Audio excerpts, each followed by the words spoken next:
자, 이번 시간에는 20강 지질시대의 환경과 생물에 대해서 알아보도록 하겠습니다. 자, 지질시대는 이제 지구가 탄생한 36억 년 전부터 현재까지를 얘기를 하는데요. 자, 지질시대를 조금 이렇게 시기별로 나눠보도록 할 텐데, 지구가 탄생한 요 시기를 이제 46억 년. 자, 그리고 여기 이제 고생대가 시작한 시기 5.4억 년. 그리고 중생대가 시작한 시기를 2.5억 년, 신생대가 시작한 시기를 6,600만 년 전, 그리고 현재 이렇게 한번 나눠보도록 하겠습니다. 그래서 요 시기를 여기서 여기까지, 자 5.4억 년까지를 선캄브리아대라고 부릅니다.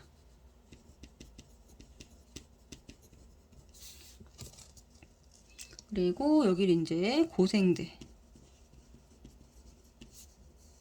자, 2.5억 년부터 6,600만 년까지를 중생대라고 하고요. 그 다음은 이제 신생대. 지금 현재 우리가 살고 있는 시대가 신생대 말 현생이라고 볼 수 있습니다. 신생대 요 끄트머리죠, 그죠? 네. 자, 그리고 생물이 처음 이제 출현한 시기가 38억 년 전이고요. 그 다음에 광합성 세균이 처음 진화하게 된 시기가 35억 년입니다. 자, 그래서 여기에 46억 년에다가 지구 탄생이라고 한번 써보시고요. 자, 여기가 생물 출현. 그리고 35억 년에 남세균이 등장한 시기입니다. 남세균은 광합성을 하는 세균을 얘기를 합니다.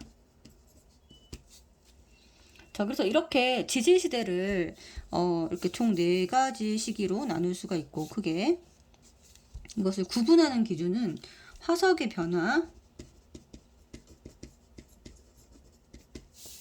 그리고 이제 지층에서 부정합이라는 것을 가지고 구별을 합니다.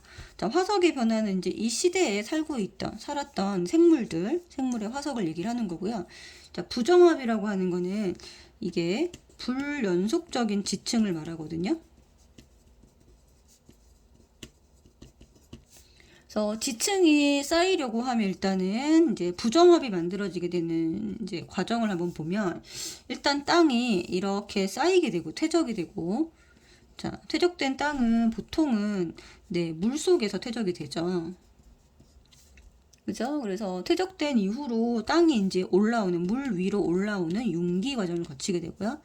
자, 물 위로 올라와서 침식을 받습니다. 자, 퇴적된 부분이 일부분이 침식되는 거예요. 그런 다음에 다시 가라앉게 되고요. 침강.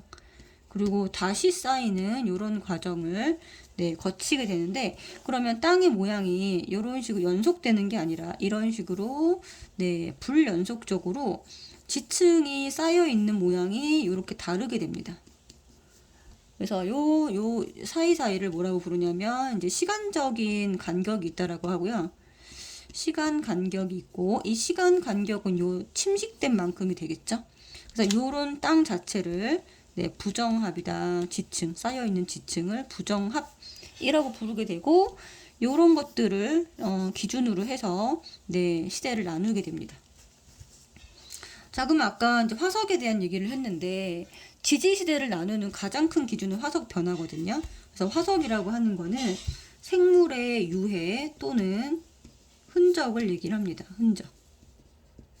그래서 화석이 만들어지는 조건, 요게 이제 물어보거든요. 첫 번째는 이제 화석이 만들어지려면 단단한 부분이 있어야 돼요. 단단한 부분.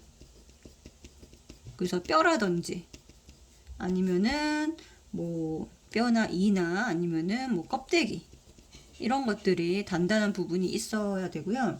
그 다음에 이제 이렇게 퇴적이 됐잖아요. 그러면 빨리 매몰돼야 됩니다. 자, 빨리 매몰이 되어서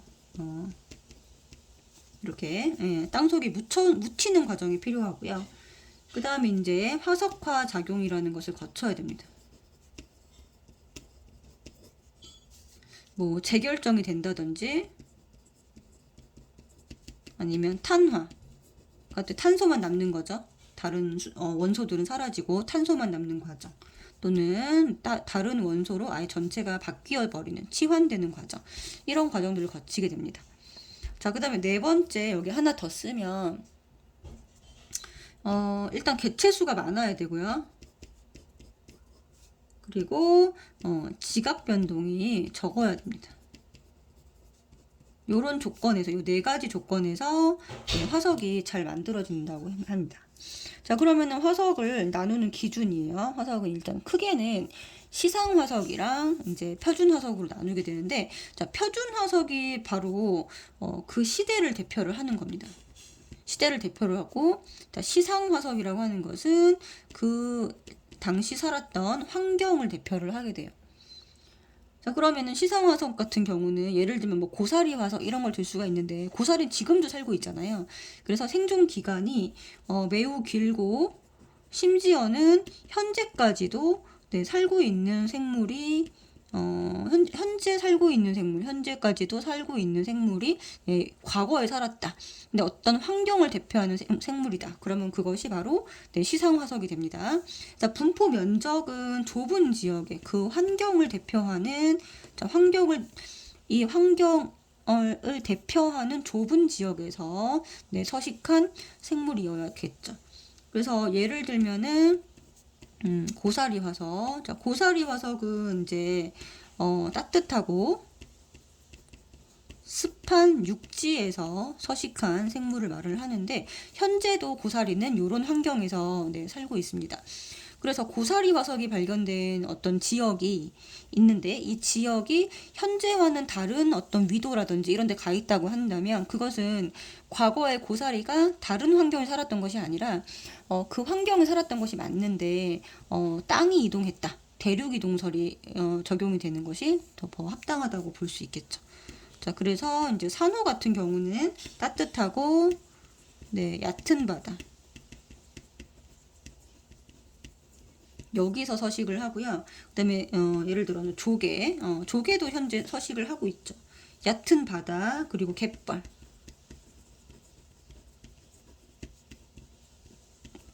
자, 이렇게 환경을 대표하는 이런 화석들도 있고, 그 다음에 그 시대를 대표하는 화석들도 있습니다. 그럼 시대를 대표해야 하기 때문에 생존 기간이 그 시대에만 살아야 하니까 생존 기간이 짧고요. 그 다음 면적은 그 시대를 대표하는 그 기간에는 굉장히 넓은 면적에서 발견이 돼야 합니다. 그래서 표준 화석은 시대가 짧고 분포 면적이 넓다. 그 다음에 시대를 대표한다. 이렇게 기억해 주시면 되고요. 자, 고생대를 대표하는 화석. 얘는 삼엽충 이런 게 있겠죠. 이나 뭐 방추충 이런 것들은 고생대를 대표한다라고 할 수 있겠고, 그 다음에 중생대를 대표하는 것에는 암모나이트, 그 다음에 공룡 이런 것들이 있습니다. 암모나이트, 그 다음에 공룡. 신생대를 대표하는 화석은 매머드, 그 다음에 바다에서는 화폐석, 동전 모양을 닮았다고 해서 화폐석이라고 부르죠. 자, 요런 화석들은 이렇게 신생대를 대표하는 화석입니다. 자, 그러면 3번으로 와서 지질시대, 각각의 지질시대의 환경과 생물에 대해서 자세히 알아보도록 하겠습니다. 자, 선캄브리아 때 여기는 아직까지 이제 광합성 세균이나 이런 것들 등장하기 이전까지는 굉장히 자외선이 강했던 그런 시대입니다. 그래서 생물이 출현하기 쉽지 않았고요. 굉장히 오랜 시간이 걸렸죠. 생물 출현은 38억 년 정도로 예측을 하고 있습니다. 자, 그리고 바다에서 생명체가 탄생을 하게 됐고요. 생명체가 처음 탄생한 시기는 선캄브리아대 38억 년 정도로 예측하고 있습니다. 그리고 중간에 이제 진화를 거쳐서 광합성 세균이 등장을 하게 됐고요. 이 이후로 산소 농도가 매우 증가하게 돼서 이후에는 오존층까지 고생대로 가면 오존층의 농도가 진해지게 되는 이런 결과로 인해서 고생대 중기쯤 되면은 육상생물로까지 진화를 하게 됩니다. 자, 일단은 선캄브리아대는 전부 다 바다에서 생명체가 살고 있었다. 아직까지는 자외선의 농도가 매우 높았다라고 기억해 주시면 될 것 같습니다. 자, 그래서 이 남세균, 이제 광합성 세균은 남세균이라고 하는데요. 이 남세균의 화석, 네, 화석이 많이 발견되고 있죠. 그래서 이름이 스트로마톨라이트라고 하고요. 그리고 여기서 더 진화가 돼서 네, 다세포 생물, 네, 화석 다세포 생물도 화석으로 발견이 되는데요. 얘네들을 이제 에디아카라 화석군이라고 합니다. 에디아카라 이름을 좀 기억을 해주시고, 그래서 남세균은 이제 단세포 생물입니다. 그래서 이제 스트로마톨라이트, 다세포 생물은 에디아카라 이렇게 진화했다. 자, 그 다음에 이제 고생대는 전체적으로 자 모든 시기가 거의 온난했는데 말기 때, 자 말기의 빙하기를 한번 거치게 됩니다. 이 빙하기 때 많은 생물들이 멸종하게 된 계기가 됐고요. 자, 중기 이후로 네, 고생대는 중기 이후의 환경이 급격하게 변합니다. 자, 중기 이후로 오존층 농도가 매우 강해져요. 오존층이 생기게 되고요. 이로 인해서 자외선이 유해한 자외선이 차단되게 됩니다.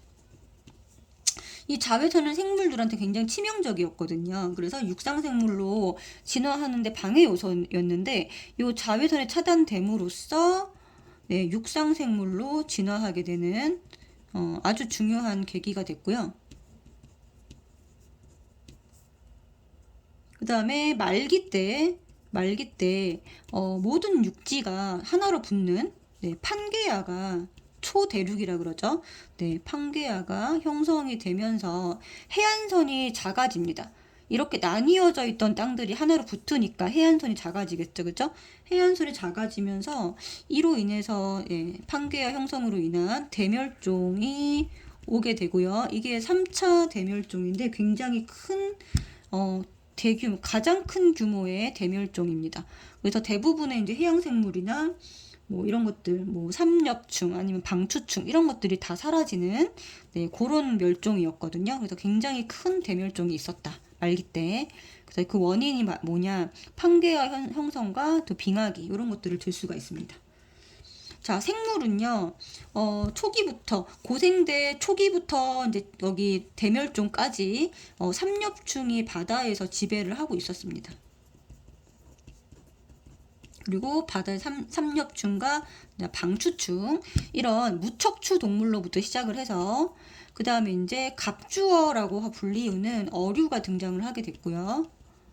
자, 그리고 나서 동물은 양서류가 등장합니다. 자, 양서류는 뭐죠? 네, 물과 육지에 둘 다 서식하는 종류잖아요. 네, 그래서 이게 이제 육상생물로의 진화를 의미합니다.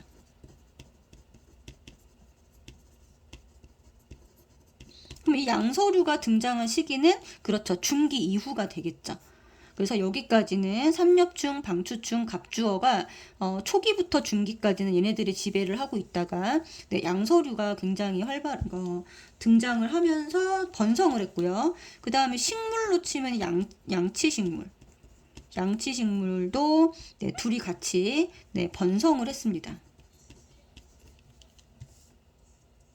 그리고 파충류하고 거시식물은 이때 처음 등장을 했지만 번성하지는 않고요. 등장만 한 시기였었죠. 거시식물. 자, 그래서 고생대가 굉장히 생물 분포군이 다양합니다. 자, 여기 지금 보면은 삼엽충, 이런 무척추 동물부터 어류, 양서류, 파충류까지 이렇게 등장을 하게 되고요. 조류, 포유류 빼고는 여기서 다 볼 수가 있어요. 모든 생물군은 생물 종류라 볼 수가 있고. 자, 그래서 여기서 제일 번성한 건 누구였다? 양서류와 중기 이전은 삼엽충, 갑주어. 이런 거 중기 이전이고 중기 이후로는 양서류와 양치식물이 번성했다. 그리고 파충류 거시식물은 원래 중생대 때 번성하는 생물들인데 처음 등장한 건 언제다? 고생대 때 등장했다. 이렇게 기억을 해주시면 되겠습니다. 그리고 요 말기 때 대멸종, 요거 기억해 주시고요. 자, 대멸종 때 멸종한 거는 바다 생물이 주로 많이 멸종을 했습니다. 삼엽충이나 방추충, 요런 것들이 대멸종 때 사라졌다. 지금은 이런 것들을 볼 수가 없습니다. 자, 그 다음에 중생대는 이제 빙하기 없이 전체 시기가 다 온난했던 시기였고요. 온난했던 시기였었고, 이때 이제 판게아가 이제 전체적으로 분리가 되기 시작합니다. 자. 그러니까 고생대 말에는 땅이 이렇게 하나로 붙어 있었다라고 하면, 이게 판게아라고 하면, 중생대 때는 이 땅이 다시 이렇게 분리가 되기 시작했다라고 네, 이해를 해주시면 되겠습니다. 근데 완전 분리된 건 아니고 이제 분리되기 시작했다. 이렇게 네, 분리되기 시작했다. 이렇게 기억을 해주시고요. 그래서 인도양이나 아니면은 대서양 이런 바다들이 이때 생기기 시작했습니다. 대서양이 형성이 되기 시작했고요. 그리고 산맥은 안데스 산맥과 네, 로키 산맥. 자, 전부 다 어디죠? 아메리카 서부에 있는 산맥이죠. 안데스 산맥, 로키 산맥. 이건 남아메리카 서쪽에 있는 산맥이고요. 로키 산맥은 북아메리카 서쪽에 있는 겁니다. 다 아메리카 대륙에 있는 자, 이런 산맥들이 형성이 되기 시작했습니다. 자, 그리고 대체로 온난했다라고 아까 얘기했고요. 그리고 생물들이 이때 이제 산소 농도가 높고 온도가 온난했기 때문에 생물들이 대부분 굉장히 네, 대형화되는 이런 시기였습니다. 그래서 공룡이라든지 이런 것들이 나타났던 네, 그런 시기였었죠. 자, 그래서 바다에서는 이 시기 때 암모나이트가 번성을 했고 전체 시기에 중생대 전체에 암모나이트가 발견이 됩니다. 자, 그 다음에 대형화된 생물 공룡 번성을 했고, 자, 그다음 식물은 거시 식물이 네, 이런 애들이 다 번성을 했습니다. 자, 그 다음에 처음 출현한 거는 이제 포유류와 속시 식물은 지금 신생대 때 번성하고 있는 건데 이때 처음 등장을 하게 됐죠. 그래서 항상 번성한 생물과 처음 등장한 생물을 기억을 해주셔야 돼요. 중생대 때는 암모나이트, 공룡, 거시 식물이 번성을 했고 포유류, 속시 식물은 등장을 했습니다. 자, 이때도 말기 때 대멸종이 있었거든요. 이거를 이제 5차 대멸종이라고 하는데요. 규모는 사실 3차 대멸종이 더 큽니다. 3차 대멸종이 더 크고 그 다음에 이제 5차 대멸종도 못지않게 규모가 컸는데 이때 멸종된 것이 이제 공룡입니다. 공룡이 멸종하게 됐고요. 공룡, 뭐 암모나이트 이런 것들이 다 멸종을 하게 됐고 원인은 이제 운석 충돌로 보고 있습니다. 운석 충돌.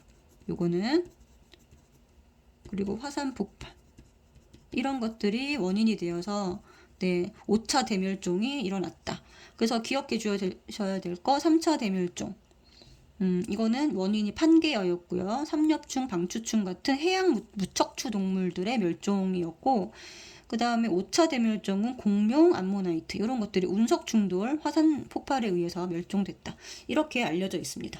자, 그 다음에 신생대 때는 대체로 이제 전기부터 중기까지 온난하다가 말기 때 네, 빙하기와 간빙기를 3번, 4번 정도 계속 반복한 네, 흔적이 있어요. 그래서 요거를 여러 번, 여러 차례 반복했다. 네, 이렇게 기억을 해주시면 되고요. 자, 그래서 이때도 대륙 이동은 계속 되고 있습니다. 판게아가 계속 분리돼서 대륙 이동이 계속 되고 있고 지금 현재도 지금 1년에 뭐 판 이동이라고 얘기를 하는데 판이 종류에 따라서 어떤 거는 뭐 10cm, 어떤 거는 몇 cm 이런 식으로 판이 계속 대륙이 이동을 하고 있죠. 그죠? 그래서 이때 신생대 때는 알프스, 또 히말라야 요런 산맥들이 네, 인도 대륙이 와서 부딪히면서 이쪽에 있는 산맥들이 만들어지게 됐습니다. 자, 그리고 대서양, 인도양은 지금도 현재 계속 넓어지고 있습니다. 네.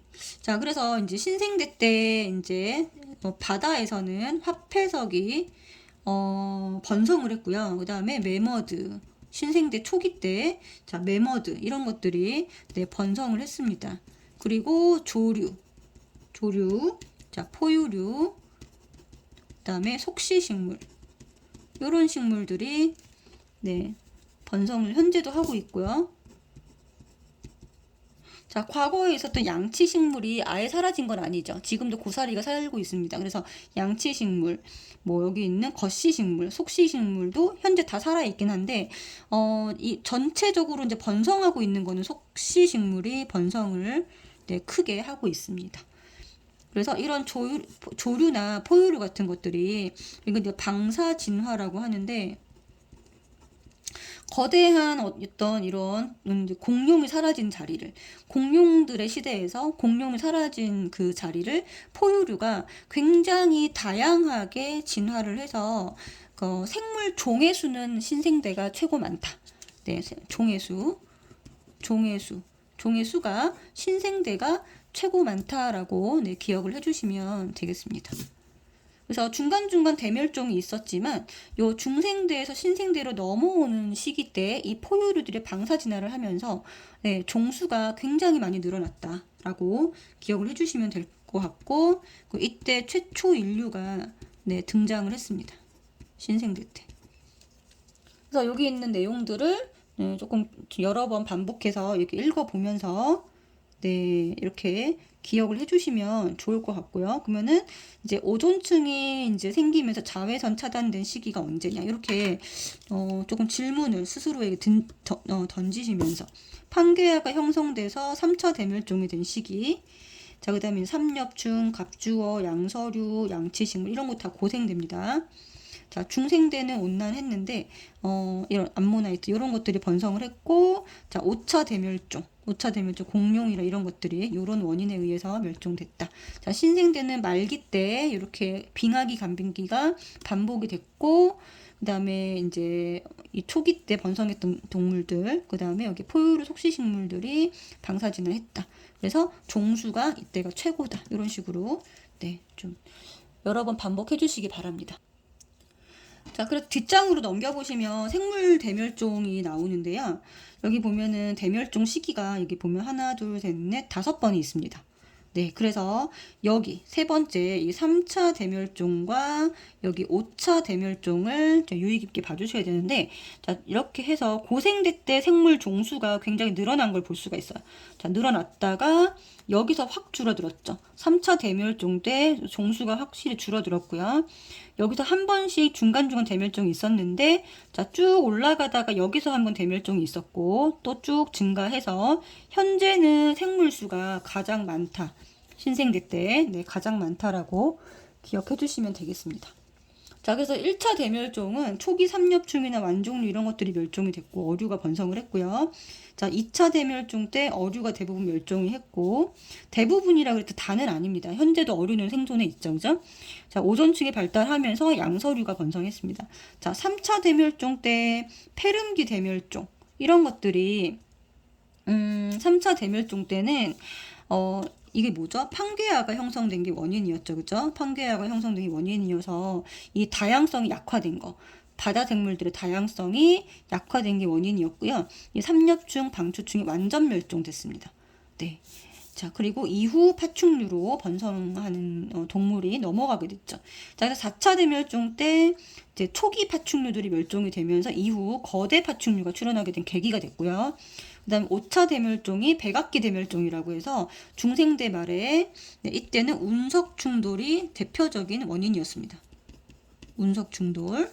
네, 그리고 뭐 화산 폭발 이런 것도 얘기를 하고 있고요. 그래서 공룡이 완전히 멸종이 됐고, 그 다음에 이제 포유류가 번성하게 된 계기가 됐죠. 자, 그래서 이 멸종에서는 중요한 게 아까 얘기했죠. 3차 멸종, 페름기 대멸종과 자, 5차 대멸종입니다. 이 세 번째 것과 5번째 거. 그래서 원인, 그리고 어떤 생물이 완전 멸종됐는지, 이후에 누구로 네, 번성한 동물이 넘어갔는지. 자, 그 다음에 5차 대멸종도 마찬가지 원인, 자, 원인과 자, 완전 멸종한 생물은 공룡이죠. 그 다음에 포유류로 넘어갔습니다. 자, 그래서 이런 것들, 자, 3차 멸종하고 5차 멸종 기억을 해주시면 좋을 것 같습니다. 자, 그래서 생물 대멸종 여러 가지 가설들이 있는데, 첫 번째는 기후 변화예요. 그래서 뭐 대륙 이동이라든지, 아니면 해수가 순환을 하고 있잖아요. 그렇죠? 해수 순환이 변화된 거라든지, 이런 것들로 인한 여러 가지 기후의 변화, 이런 것들을 붙을 수가 있을 것이고, 또 CO2 농도가 변화된 것도 원인이 되고요. 그 다음에 뭐 지표 반사율, 이런 것들 다 원인이라고 분석을 하고 있습니다. 자, 그 다음에 이제 두 번째 가설은 해양 무산소설이라는 것이 있는데, 해양 생물들이 이제 많이 사라지게 된 이유로 해양 무산소설이라는 가설이 있습니다. 그래서 이거는 해수의 산소 농도가 감소한 이 원인을 들고 있고요. 그 다음에 세 번째는 대규모 화산 폭발.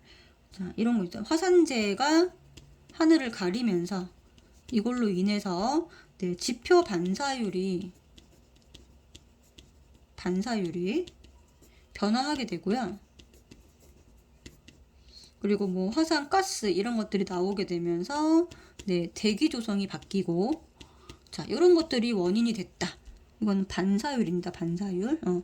이런 것들로 이제 가설이 있고, 운석 충돌. 그래서 운석 충돌로 인한 먼지 이런 것들이 하늘을 뒤덮어서 네, 평균 기온이 네, 내려가면서 네, 멸종했다. 뭐 이런 얘기들도 있습니다. 이런 것들은 전부 다 가설이고요. 어느 하나가 100% 맞다 이런 것보다는 여러 가지 가설들을 이제 다양하게 알아두시면 좋을 것 같습니다.